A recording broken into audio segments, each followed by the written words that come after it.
Good evening, boys and girls, and welcome back to the channel. In today's video we're going to be talking about your weekly update. So without further ado, let's get into the video.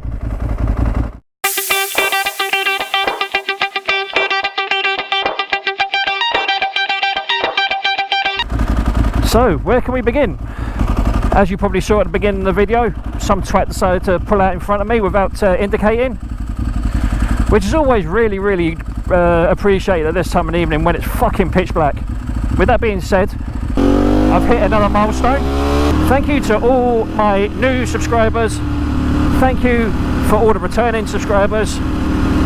As always, all the comments, likes and subscribes are greatly appreciated. You know, you guys help me build the channel. Anyway, enough of the gushiness. What are we going to talk about? What it's like to be aware, how to be aware of what's going on around you, how to be aware of what's going on the roads, how as a motorcyclist I can help you guys benefit from my experience. I've been riding for a long time and I've learned a lot of things over the years, and the biggest thing that I can say that you need to be when riding a bike,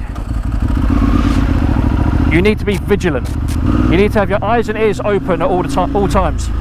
And this is kind of brings me on to one of my pet hates. I really do not like the idea of riding while listening to music. I mean, okay, it might be alright, you know, in slow moving traffic and in built up areas and whatnot, because you're not going very far or very fast. However, when you're travelling at speed and something happens, i.e. your bike starts making a weird noise, or something hits you, for example, you can't hear what's happened because it's too late. People are going to disagree with me, and you know, in all honesty, you're entitled to your opinions, and you know, as always, if you've got something to say, feel free to put it in the comments down below so we can discuss it. When it comes to riding, doesn't matter whether it's day or night, personally speaking, if you're going to listen to music, you shouldn't have it up that loud. I mean, I know there's going to be someone who's going to disagree with me, and that they should have their have the music up as loud as they can possibly get it. But by doing that, you're only going to do two things. One, you're going to ruin your hearing, and two, you're going to leave yourself wide open to get in trouble. Now, if you're a in inverted commas spirited rider like I am, the last thing you want is to be riding along and not hear a police or a siren of some description behind you. Speak of the devils, and they shall appear. But anyway, I'm detracting from the point. I'm talking about trying to be aware. Now, for people that drive cars, you will know this more than most. Every vehicle has a blind spot. For me, it's either right up behind me or right next to me. Well, not right next to me, because obviously I can see people through my peripheral vision. In a car, it's a little bit more difficult, because not only do you have the chassis in the way, you have doors, you have mirrors.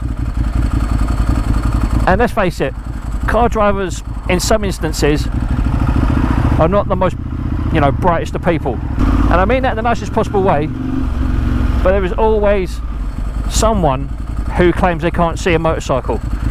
I mean, I'm not being funny. My bike, and I kid you not, the exhaust on this bike have been registered at a track day at Brands Hatch at hitting just under 100 decibels. Or is it just over? I can't remember which. I've got the sticker underneath the windscreen to tell me, but I can't actually see it. But the fact of the matter is, if you can't see me, surely by the grace of God, if you ain't fucking deaf, you should hear me, right? Oh, no. UK motorists, they use the same excuse over and over again. Oh, I didn't see you, bro, I didn't see you. It's like, what do you mean you didn't see me? You cannot see the dirty great LED headlight? Can't hear the two fucking 100mm booming exhausts? You can hear me, you can see me, you're just choosing not to. And again, this just brings me back to the whole thing about being aware. It's like, for example, we're sitting right next to this coach. I guarantee you he doesn't even know I'm there. Ladies and gents, it's difficult being a biker on UK roads, there's no two ways about it. And you know, I'm hoping with all these little tips and tricks I'm telling you about how I ride, it might actually not necessarily save a life, but prolong it. Because I don't want people to think that this is some sort of instructional video, because it's not. It's literally just me, my bike, the roads, and how I deal with it. Like that was number 3 that got in the fucking way nearly. You know, it's shit like that where you have to have your fucking wits about you. I've said it before and I'll say it again. Riding in London is not fucking easy. It actually astounds me to a level of sheer mind-bogglement. How do you people not see motorcycles? You know, we're not fucking tiny, we're not invisible, so how can you not see us? And I know I'm going to be, you know, smack bang in line for a shitload of grief by saying this, but saying you can't see someone, you can't hear someone, that is a shit excuse. The idea as a car driver, or as any sort of driver, you know, you are supposed to keep your eyes open, your wits about you. You're supposed to be on full, you know, not your eyes out on stalks or anything like that, but the idea is that you're supposed to be aware of your surroundings. You're supposed to be able to see what's going on around you. You know, I'm not being funny, but the amount of times that I've had near misses, like for example, today, just in this one video, I've nearly been hit 3 fucking times through no fault of my own. If that's just from one 20-minute, half-hour journey, who's to say what would happen if I was a courier in central London? I mean, thankfully, I'm not anymore, but I used to be.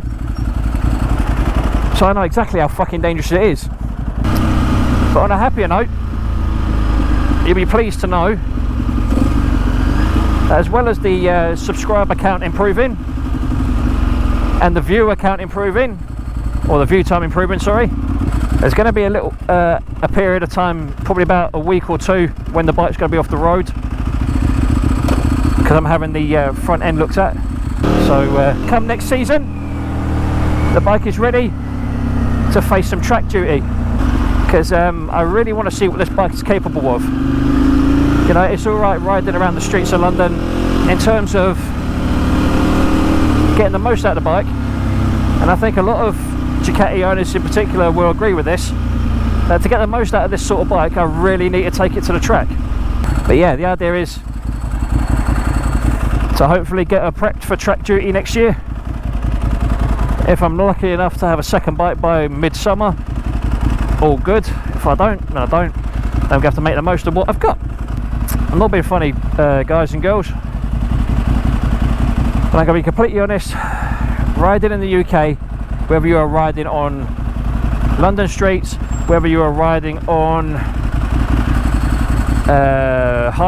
motorways or A roads, B roads, they're all just as fucking bad as each other, really.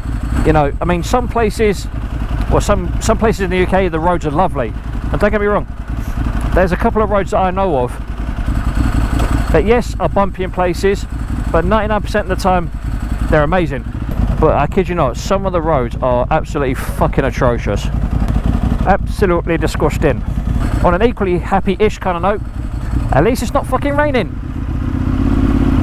The last couple of days when I've been riding, the weather's been so shit, there's been absolutely no point in me making a video, because you guys won't be able to see a fucking thing.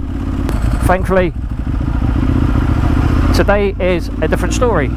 You know, London roads in general are dangerous anyway, whether you're on a car or in a bike, in a car or on a bike. I just had to say thank you to all the people that have been commenting as well on recent videos about having content on this particular bike. I will obviously endeavour to try and do more videos on her, both riding her, walking around her, doing stuff to her. That sounds really pervy. We're not doing stuff to her as such, but like maintenance stuff. So hopefully in the new year, well, maybe even before that, I'm going to be taking you through what it takes, or should I say, showing you the process of when it comes to doing things like oil changes, air filter changes, changing these levers over, because I still need to do a follow-up video on having long levers to compare long versus short. I'll put a link to that video in the description down below and at the end of the video, because I'm still waiting to get around to doing that. I have the long levers, I just need to put them on. And once I've done so, we'll take her out, give it a feel, and see where we're at. So that's going to be an interesting video coming up relatively soon, I hope. So that's going to be something to look forward to for you guys. Doggies. On that bombshell, ladies and gentlemen, I'm going to bid you farewell for another week. I'll try and upload as often as I possibly can. So, as always, look after yourselves, look after each other, be safe on the roads, and as always, adios! You ready?